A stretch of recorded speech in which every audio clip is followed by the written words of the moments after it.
Hey guys, welcome to my channel. We are making some budget-friendly farmhouse home decor DIYs in today's video. I've been trying to craft through my stash and I was able to come up with some things I really liked using things I already had on hand, but I also know that I got them on a budget, so even if you have to go and pick up some things, these are certainly budget-friendly. Let's get started. So I pulled this out from my stash, this little tag. I think I got it on clearance at Hobby Lobby. Pulled the twine out, and we're going to fill in the hole using some lightweight spackling, and then we're also going to take care of the print on this disc as well. I just went through my stash to see what I could find. Now this is indented, so I'm sanding it down, and then ultimately I'm going to fill it with some lightweight spackling. I had this image of these little black urns. I found several different options here on Pinterest, lots of stores, Home Depot, Walmart, Amazon, private stores. Anyways, this is what we're going to try to make a mini version of. So I'm filling in, I couldn't really sand it down, so I'm just filling in with some lightweight spackling where the writing was. And then once that's all dry, we're going to sand that down, and it's just going to be a plain circle. So just wanted to give you that thought or idea in case, just to know how different ways you can use the items that you have on hand. So I have some Gorilla household glue, and we're going to glue this wooden piece on. This is like a part of a spindle from a piece of furniture. I put too much glue on, but here I am trying to spread it out to all of the corners and just get that nice and centered. Once I pressed that down, I did go in with like a damp paper towel just to clean out any excess glue and let that dry. This glue doesn't take super long to dry, but I let that dry for a few minutes before I went on to the next part. And I had this plastic plunger. I believe it's from the Dollar Tree. It came in a pack of several. I've had this one remaining one in my stash for a long time. And the household glue didn't work great on this. I tried, but it came off very easily. So I ended up going in with some hot glue, and that did the trick. Once I had all three pieces well attached, I have this little urn. Now it doesn't look like what I showed you in those images because I need to take it out and give it a good coat of spray paint. So I gave this 2 coats of just a flat black spray paint. You could also hand paint it if you wanted, but I felt like this just gave a better look and it was great. So this is how it came out, all finished. I just threw a little bit of greenery in the top, but I thought this was a nice little farmhouse looking piece of decor. Up next, this framed canvas came from Dollar General. I got it on clearance. I don't know what the original price is, but you can certainly use a lot of different things from Dollar Tree, thrift stores, wherever, that are similar to this. So I did like this. It has a nice thick wood frame and a canvas in the back that comes out really easily. So we're going to pop our little canvas out, and I wanted to stain or make a faux stain for the wood frame. So I'm just taking some water and some gray paint. I'm just using an acrylic paint, and I just kind of messed with it. When I first made it, it was too watered down here. I did the whole thing with it at this dilution ratio because I wanted everything to look cohesive and not one spot to have, more than another. But I did go in with a second coat, and I did thicken it up a little bit by adding more of that gray paint. I don't even know what gray paint, it was just something that was in my stash. So this was a little bit more of what I was looking for. I wanted a nice gray color, but I also wanted the wood grain to come through. So just mess around. You could paint it, you could use actual stain, but a watered down paint does the trick, and you can put it on and wipe it off just depending on how saturated you want it to be. You can leave it on for longer amounts of time or shorter amounts of time. Just saying all that in case you've never done this before. But I really loved this gray wood. And then for the canvas, I'm just painting this with white paint. I know the canvas is white, but I wanted it to look not as much like canvas. So I'm just using some acrylic paint from the Dollar Tree. It's not my most favorite acrylic paint. It's a little bit thinner, but I'm painting white on white, so it didn't really matter. And I'm just gonna give this a good coat just so that it has a nice base and doesn't just look like a canvas. And then I had this piece of a rub-on transfer in my stash, and we're just gonna make a really simple artwork piece. You could also print off something like a free image off of the internet and frame that. You could take another image that you found maybe in a Dollar Tree canvas or something like that and cut that down and put it inside of a frame. Lots of ways to get something like a similar look and a similar feel. And I thought the gray frame was a little bit more farmhouse, which is a little bit more my style, although I don't always do my DIYs like that. But I'm just rubbing this a lot with a popsicle stick until it transfers. I thought the greenery was, I don't know, just nice natural elements, but you can do florals, you can do whatever you want. Here the transferred off the sheet even though it wasn't onto something, so I had to trim that off with my scissors. And then you're just going to take the top sheet from the transfer and rub that in to seal in your transfer, pop that back in the frame, and that is all I did for this DIY. Let me know what you think. So many options. You could do a calendar page inside of here, anything that gives you some artwork that is your taste and your style, but it's a very simple project to do.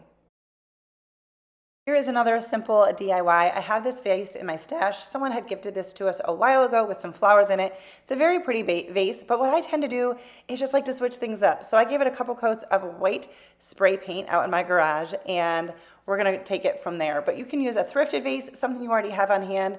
Instead of getting rid of something that maybe you have just had for a while and you wanna switch things up, instead of getting rid of it, just make it over. So that's what I'm doing. I have some ink paint by Waverly, the color ink, and a little bit of water. I'm not thinning it down like I did for the last one to make like a stain. I'm just thinning it down because it's really thick, I think because I've had it for a while. So I don't know why I started out by stippling it on. That was a bad move. But what I wanted to do was highlight the texture of this vase. This texture is recessed instead of raised, so I wasn't really sure how it was going to work, but it worked out pretty good.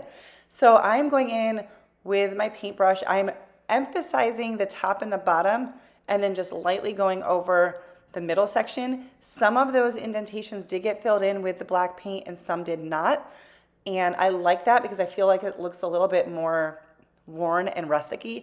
For a minute, I thought I would try to wipe that off with a damp paper towel, and I was like, oh my gosh, I'm making a mess. I'm gonna ruin this whole thing. So I just quickly cleaned up that one little area that I started to do and then just redid it with the black paint. I was like, I'm going to wreck this whole thing. So don't do that. I did have to do a couple of coats to get all of the coverage, but I mainly just did the parts that wasn't textured with the second coat because I didn't want too much paint to get into all of those grooves. But I love that some of the black paint did get into the grooves because, like I said, it looked a little bit more rustic. So I also did paint the bottom just so it looked like it was supposed to be a black vase. But I love how this came out. But I did want to seal in the paint, so I'm going to use this DIY wax, clear wax, and I'm just using an old shirt. And I'm doing it on all of the surfaces because when I put greenery in here, I don't want to like chip off the paint. I don't know how easily it would chip off, but I wasn't sure and I didn't want to risk it. So I am going to put some of that DIY wax, and then I go in with a second cloth that is all clean, doesn't have any wax on it, and then I buff in that wax really well. And this is just a good protector for the paint and protects our piece overall. If you're enjoying this video, please give it a thumbs up. That helps me out. It lets YouTube know that you're enjoying my videos, which makes them more likely to share my videos with others.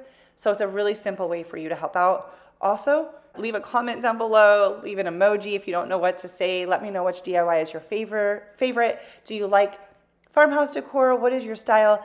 Any of those types of things, I love hearing from you guys, and it does help my channel out as well. And while you're at it, if you're not already subscribed, you might as well subscribe to my channel because why not? Then YouTube will show you when I post future videos.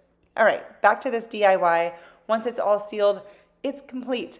Now I do share this with you here with some florals in it, but I honestly think I'm probably going to use it in my decor without any greenery in it because I just love the simplicity of that look.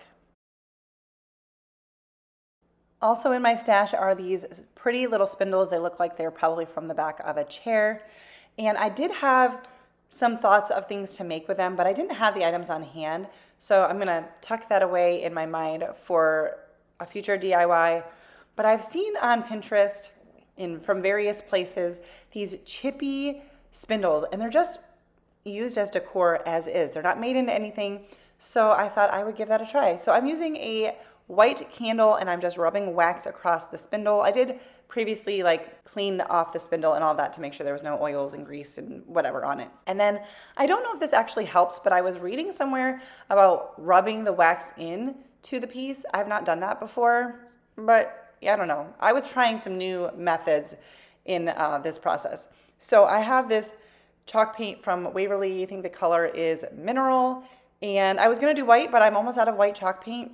And as I said, I'm crafting my stash, but I really, really like this color. It's like a light gray, kind of like a taupey gray. And I had it in my stash and I need to be using it more because it's a really pretty color.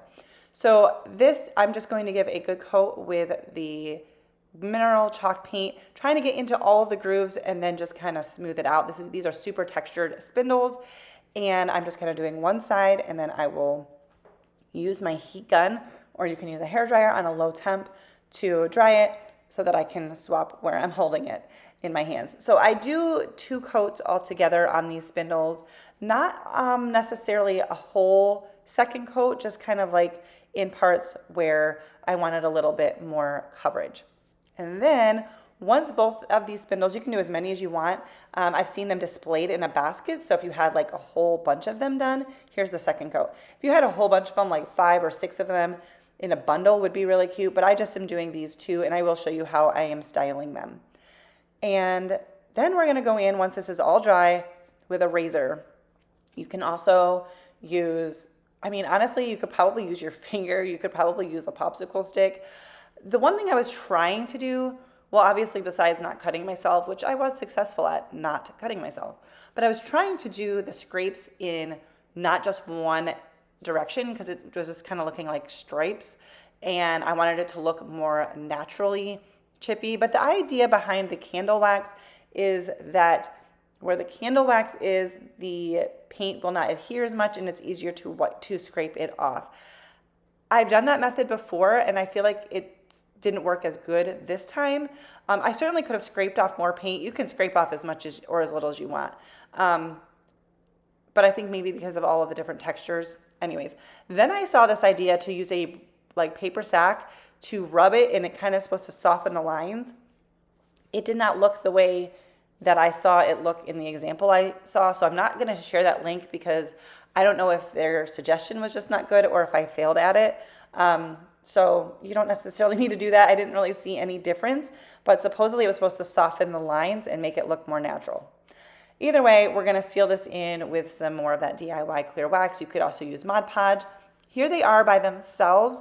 I do think they look nice and old and chippy, which is a look that I enjoy, but I did want to also share with you how I had them displayed here, just on top of a stack of books that's wrapped with craft paper and a little decor piece. I think these came out great. All right, well, that is going to do it for today's video. If you liked it, don't forget to give it a thumbs up. That's an easy way to help me out. And also, if you're new, I would love it if you would consider subscribing before you leave so you don't miss out on my future videos. And I'll see you in the next one. Bye, guys.